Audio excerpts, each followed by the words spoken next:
सभी लोग इस समय वीडियो को आराम से बैठकर देख रहे हैं। आज जिस जगह पर आप बैठे हो वह जमीन आज से करोड़ों साल पहले 8,500 डिग्री के तापमान से उबल रही थी। जिस जगह पर आप बैठे हैं वह जगह लाखों सालों तक बर्फ से ढकी हुई थी। और ये दोनों बातें सच हैं। इस 10 मिनट की वीडियो के अंदर आप पृथ्वी के 450 करोड़ साल के सफर को देखने वाले हैं। इस रोचक सफर के लिए इस वीडियो के अंत तक अवश्य बने रहें। जिस जगह आज हमारा सौर मंडल है वहां विभिन्न प्रकार की गैस और धूल के बादल हुआ करते थे। वैज्ञानिकों के मुताबिक धूल के बादलों से दूर एक तारा हुआ करता था।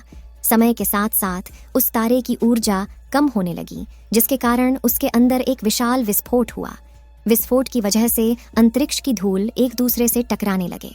इस दौरान बादलों में स्थित धूल के कण दबाव और गर्मी के कारण बड़े उल्कापिंड और पत्थरों में परिवर्तित हो चुके थे। और इसी दबाव की वजह से इन बादलों में स्थित रेडियो एक्टिव पदार्थ ने ग्रेविटी का निर्माण किया। इस ग्रेविटी के कारण बीच में हाइड्रोजन और हीलियम इकट्ठा होने लगे।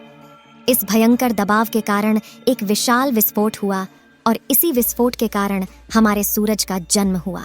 अंतरिक्ष में घूम रहे क्षुद्र ग्रहों में भारी वजन की वजह से सूरज के करीब आकर सूरज की परिक्रमा करने लगे।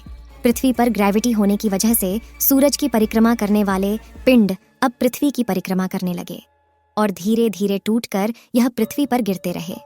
और ऐसी घटना हमारे पड़ोसी ग्रह थिया पर भी हो रही थी, जिसके कारण ही पृथ्वी के और करीब आने लगा। और इस भयंकर टकराव की वजह से पृथ्वी के हिस्से के रूप में अंतरिक्ष में फैल गए और एक रिंग की तरह पृथ्वी का चक्कर लगाने लगे। इसी बीच हमारे चांद का भी निर्माण होता है। उस वक्त पृथ्वी पर सिर्फ एक ही समुद्र हुआ करता था और वो 1900 डिग्री सेल्सियस के तापमान पर उबल रहा था। समय के साथ साथ पृथ्वी धीरे धीरे ठंडी हो रही थी, जिसके कारण पृथ्वी के भारी तत्व जैसे धातु और रेडियो एक्टिव पदार्थ पृथ्वी के केंद्र में जाकर इकट्ठा हो गए और हल्के पदार्थ पृथ्वी की सतह पर आ गए। लाखों सालों तक पृथ्वी पर उल्कापिंडों की बरसात हुई। बरसात होती रही और धीरे धीरे पृथ्वी की ऊपरी सतह पानी निकलता था।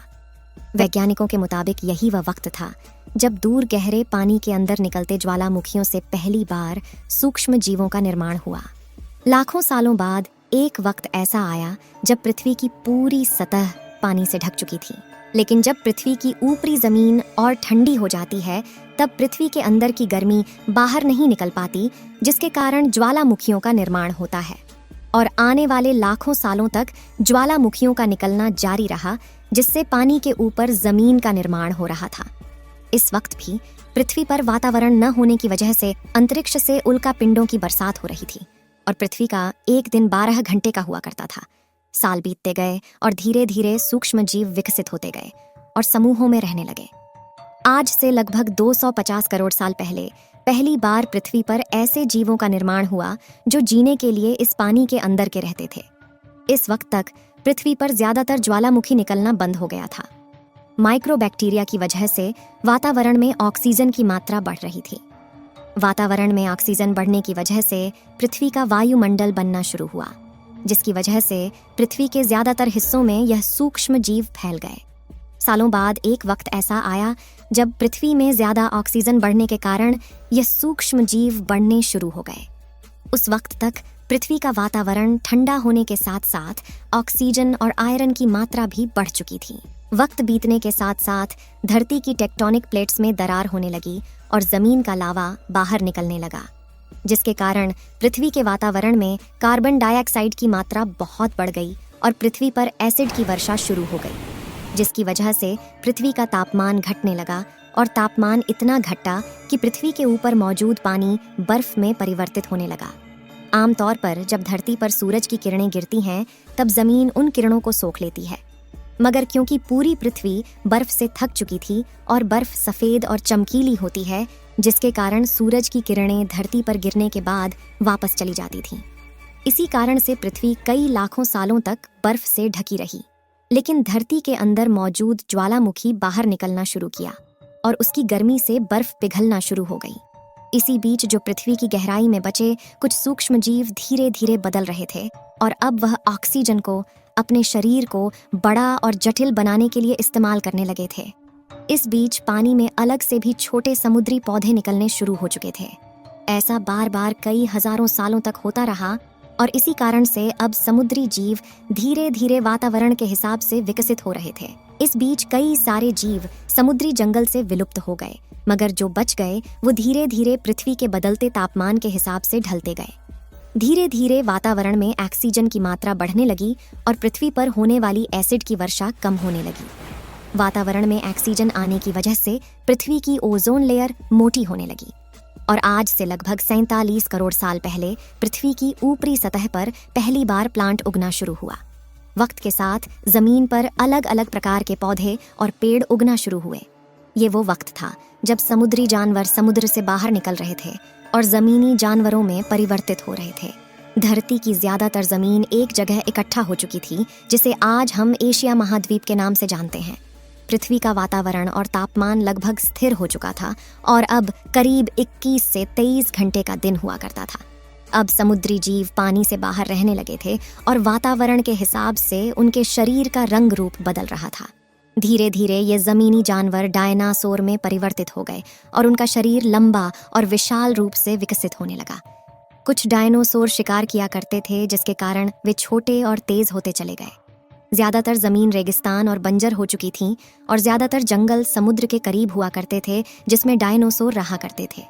पृथ्वी की ज्यादातर ऊपरी जमीन पानी के संपर्क में आने लगी, जिसके फलस्वरूप पृथ्वी पर हरियाली बढ़ती गई, जिसकी वजह से डायनासोर और ज्यादा विभिन्न और विशाल होते चले गए।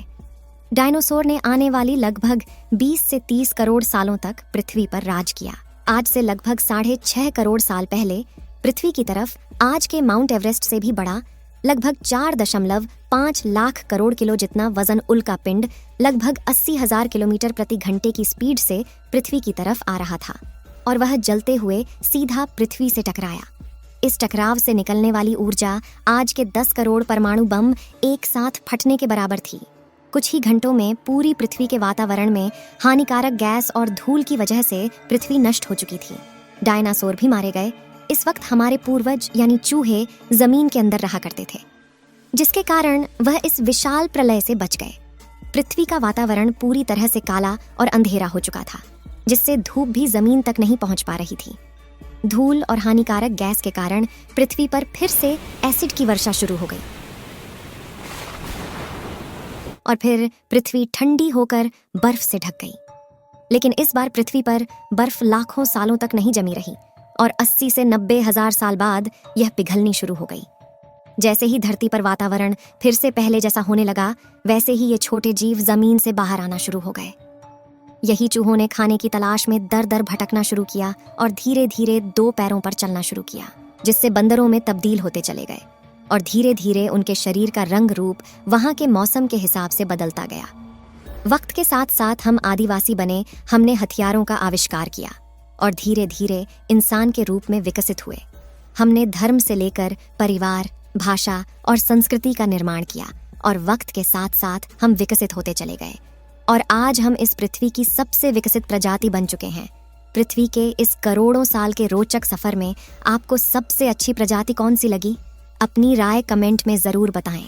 इस वीडियो को एक लाइक जरूर करें और अपने मित्रों तक इस वीडियो को शेयर करें ताकि उन्हें भी जानकारी मिल सके। और अपने भरोसेमंद चैनल को सब्सक्राइब जरूर करें और बेल आइकन को ऑल पर सिलेक्ट करना बिल्कुल ना भूलें। मिलते हैं किसी और नॉलेजेबल वीडियो के साथ। वीडियो को अंत तक देखने के लिए धन्यवाद।